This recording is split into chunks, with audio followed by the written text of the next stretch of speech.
Hay que preguntarnos cómo va el tema de la matrícula en educación media superior y superior. Hay datos muy interesantes que ha analizado la organización México Evalúa, y para platicarnos un poco acerca de ellos le agradezco enormemente que nos tome la llamada Marco Fernández. Él es coordinador de educación y anticorrupción en ese organismo, en México Evalúa.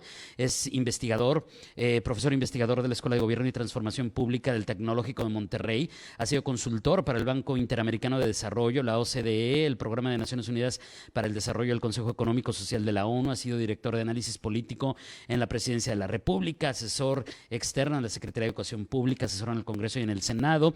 Es doctor y maestro en Ciencia Política por la Universidad de Duke y licenciado en Ciencias Políticas por el ITAM. Marco, muy buenos días. Hola Raúl, ¿cómo estás? Muy buenos días, gracias por la invitación. Al contrario, oye, para que nos expliques esto de cómo va lo de la, como decía, lo de la matrícula en nuestro país en educación media superior y superior, porque de repente hay datos, pero pues para la mayoría de los ciudadanos, tú lo sabrás perfectamente, Marcos, son confusos, y el asunto de los números es darles la correcta interpretación. ¿Qué es lo que realmente está pasando con esta matrícula?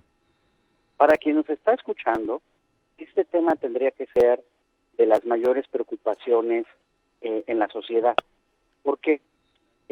Cuando uno observa el número de estudiantes, de chicas, de chicos, que está en la media superior, es decir, en el bachillerato, en el CONALEP, en el CETIS, en el CEBETIS, etcétera, uno observa que lamentablemente respecto a cuando comenzó el gobierno del presidente López Obrador, hay cerca de 367,000 estudiantes menos cursando estos estudios.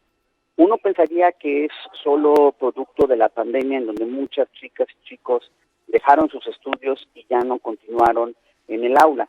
Lamentablemente, la caída de la matrícula comenzó incluso previo a la pandemia.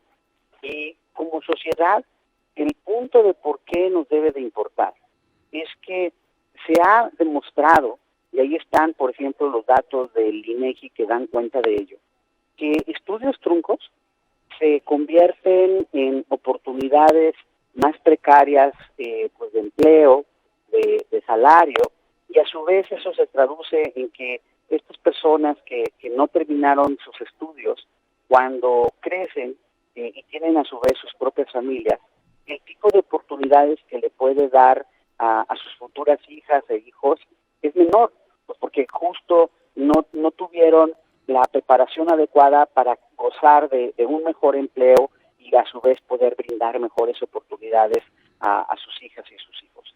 Por eso es tan importante poner al centro este tema de la caída de la matrícula. Hay un problema, digamos, complementario que tiene que ver, por un lado, ya no te inscribiste, y si estabas inscrito, abandonaste la escuela, es decir, también aumentó el abandono escolar, lamentablemente. Y para complicar las cosas aún más, Raúl, tienes un problema en donde el número de estudiantes que transita de la educación secundaria a la media superior, lamentablemente se ha caído. Tenemos un 8% menos respecto a lo que venía ocurriendo en términos de esa transición, es decir, 250,000 estudiantes a nivel país dejaron de pasar de la secundaria a la prepa. Entonces tú sumas estos datos y sí tienes un retrato de una tragedia educativa mayúscula, en donde la verdad, a veces como sociedad y pues, también lamentablemente muchas autoridades, pareciera que se comportan como si no estuviera pasando este problema mayúsculo de educación. Sin duda, creo que es delicadísimo lo que nos platicas, Marco. Te agradezco muchísimo esa explicación y te preguntaría adicionalmente si en este contexto hay otro tipo de brechas que tengo entendido que la más obvia pues, es la que nos comentaste, o sea, en tanto a la diferencia entre lo que pasa en una institución de educación privada versus lo que sucede en una pública, pero ¿qué hay, por ejemplo, con otros datos o más bien otras variables como la del género? ¿Esto cambia, se ajusta, tiene diferencias o está igual hablando de jóvenes hombres, de jóvenes mujeres? No, de hecho, es un punto muy importante el que tú preguntas, porque los datos están mostrando que este impacto en la caída de la matrícula es aún mayor entre varones, entre jóvenes hombres, porque por un lado sí está la situación económica que ha llevado a muchos de ellos a tener que dejar sus estudios para tratar de contribuir en el sustento de casa, pero también hay un punto que se nos olvida, que es muchas veces, como no hubo en estos casi 2 años de pandemia una política de apoyo para que se mantuviera el contacto entre los estudiantes y sus alumnos, entre los estudiantes y sus profesores, pues hay muchos chicos no estaban comprendiendo lo que se les estaba tratando de enseñar, ¿no? Y pues empezaron a desesperarse, a frustrarse y tiraron la toalla. E insisto, o sea, el problema para quien nos está escuchando es que estudios truncos sí van a ser futuros sombríos. A veces nos cuesta trabajo que nos caiga el 20, porque dicen, bueno, no, pues ya van a regresar. Pues no, lamentablemente, si no hay una política puntual en donde por un lado tú las becas que estás dando realmente las diriges a los que económicamente más lo necesiten, y además, y esto es un punto esencial, no la acompañas de tutorías focalizadas para que el chico diga, ok, yo que esto no lo estaba entendiendo, ok, ya me están ayudando en estas clases especiales, poco a poco tengo confianza de empezar a entender estos conceptos que me parecían muy abstractos o muy complicados, ya alguien me los está enseñando mejor, ahora sí ya no me frustro y vale la pena seguir estudiando. Esa parte de esta combinación de política educativa, lamentablemente la autoridad no lo ha hecho. Y yo puedo entender que pues nos agarró al sistema educativo cuando vino la pandemia en una situación, digamos, de emergencia, pero ya más de 2 años después de la pandemia, el que no haya políticas dirigidas así con esta puntualidad para tratar de ir a rescatar a estos jóvenes que abandonaron la escuela, sí me parece inadmisible. Claro. Ahora, digo, no quisiera minimizar la situación del tema ni lo que hay que hacer al respecto, nada más es por asuntos de tiempo, Marco, pero en el contexto de lo que nos acabas de platicar, ¿cuáles serían pues algunas de las principales recomendaciones en materia de políticas públicas, en materia de educación, para comenzar a pues buscar un equilibrio en esta problemática?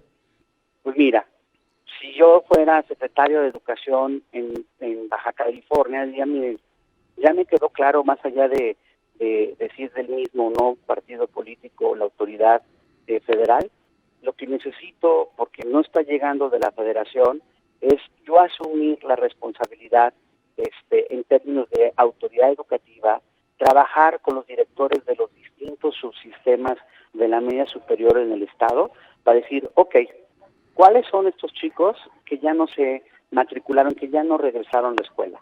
¿Cómo le vamos a hacer, directores? ¿Qué apoyos necesitan ustedes para ir a empezar a tocar las puertas a esos hogares donde los jóvenes pues ya no regresaron a la escuela?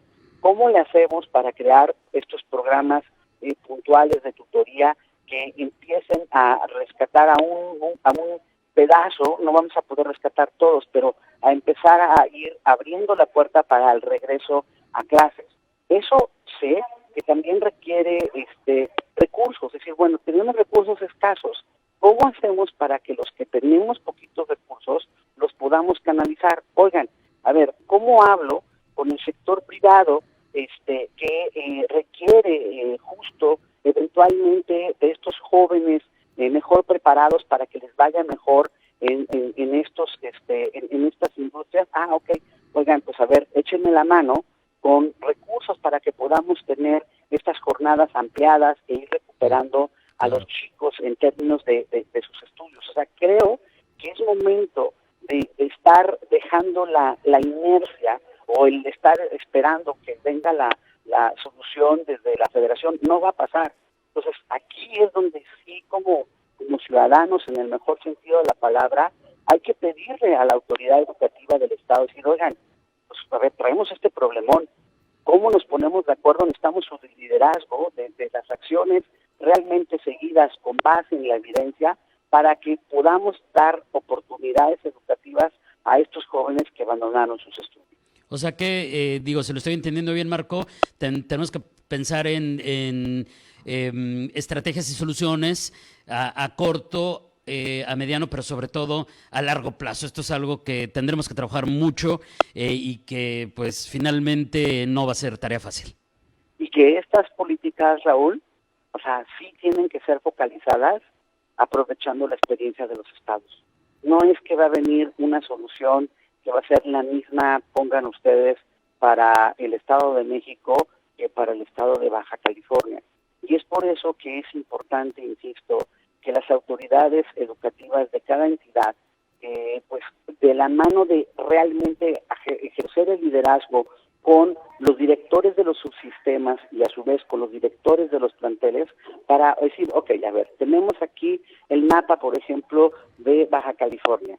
¿Cuáles son, cómo se ha distribuido la caída de la matrícula por subsistema, por plantel? Oigan, tenemos que hablar con tal o cual director, no, pues con el director de CONALEP que está en esta zona de Tijuana. Oigan, a ver, traemos una caída de la matrícula aquí, qué sé yo, del 10%.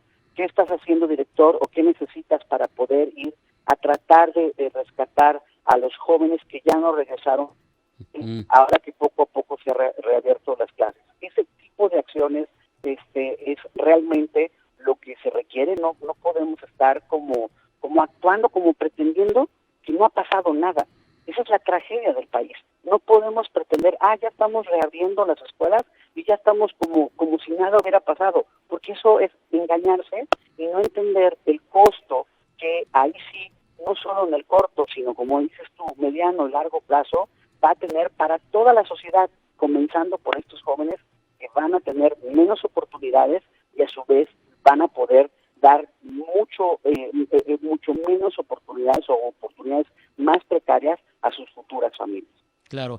Marco, te agradezco enormemente este tiempo. Antes de despedirnos, te pediría que nos compartas las vías a través de las cuales quienes nos ven y nos escuchan pueden conocer más acerca de este reporte de matrícula educativa en nivel medio, superior y superior y en general, de la labor que hacen en México Evalúa.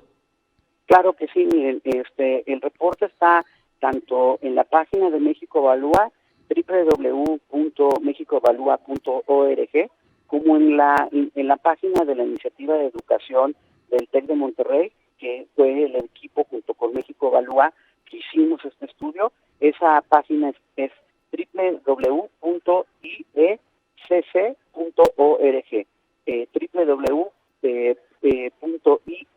www.iecc.org. Ahí pueden encontrar los estudios y que creo que sí es importante, ojalá quien nos está escuchando entienda la importancia de involucrarse en el tema educativo y exigir socialmente a nuestras autoridades acciones puntuales, no rollos, no promesas, sino estamos teniendo una tragedia que necesitan realmente acciones ya inmediatas para empezar a solucionar. Con ese mensaje sin duda nos quedamos, de suma importancia. Marco, gracias, buenos días. Gracias, muchas gracias por el espacio, buen día. Buen día, es Marco Fernández, coordinador de Educación y Anticorrupción en México Evalúa.